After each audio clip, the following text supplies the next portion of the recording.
Iginiit ni Vice President Sara Duterte na hindi siya bratinela o spoiled brat. Sa isang video release, sinabi ni Duterte hindi lang sanay ang mga mamabatas na sinasagot ang kanilang mga patutsada. Ginagamit din umano ng ilan ang budget hearing para atakihin siya. Napuna si Duterte sa kanyang inasal sa budget hearing ng Office of the Vice President sa Kamara.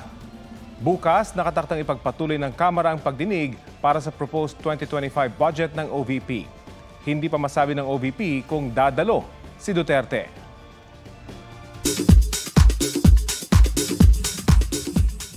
Kaylin Alcantara, Kobe Paras at Michelle D. rumampa sa New York Fashion Week.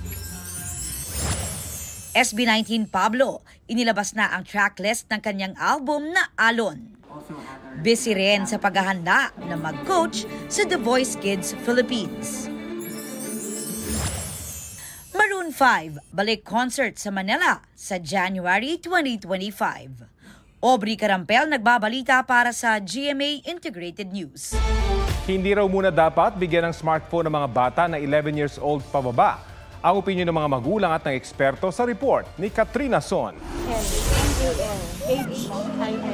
Ang 3 taong gulang at 4 na taong gulang na anak ni Ana Enriquez, pareho na raw marunong gumamit ng smartphone.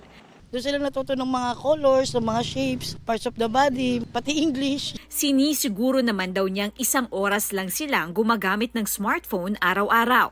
Si Angela Abad, pinapayagan lang gumamit ng smartphone ang mga anak kapag nasa high school na. Kaya ang kanyang 6-year-old na nasa grade 1, bawal pa gumamit ng smartphone. Kasi sa cellphone maraming mga kalokohan. Kaya bawal muna ang cellphone o makapag-aral sila ng mabuti. Ang pinakamalaking mobile network operator sa United Kingdom nagpaalala sa mga magulang. Ang mga anak na edad 11 pababa, huwag daw munang bigyan ng smartphone. Hati ang opinyon dito ng ilang nanay. Hindi na mautusan, panay cellphone, tamad na mag-aral. Okay lang naman siya mga 2 years old and above. Kasi hindi ko naman siya tinuturuan mag-English. Natututo siya mag-English. Paliwanag ng isang developmental and behavioral pediatrician. Actually, ang edad ng paggamit ng cellphone ay wala namang universal na agreed upon age. Okay? So, pero maraming factors tayong kinoconsider, and yung latest na guidelines according sa American Academy of Pediatrics, pag less than 2 years old po, talagang bawal, as in 0 screen time ang. Sa 2 hanggang 5 years old, payagan lang ng 1 oras na screen time. Dapat may matututunan at kasama dapat ang magulang. 1 to 2 hours lang din dapat ang screen time sa 6 years old pataas. Pag sobra ang paggamit ng smartphones or technology and screen times, pwedeng magkaroon ng decreased attention span. Pwede rin daw ito makaapekto sa physical health ng mga bata, kasama na ang paglabo ng mata at sa mental health o emotional regulation ng bata.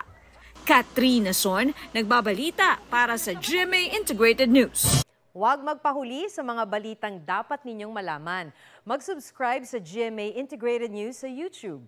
Sa mga kapuso abroad, subaybayan nyo kami sa GMA Pinoy TV at sa www.gmanews.tv.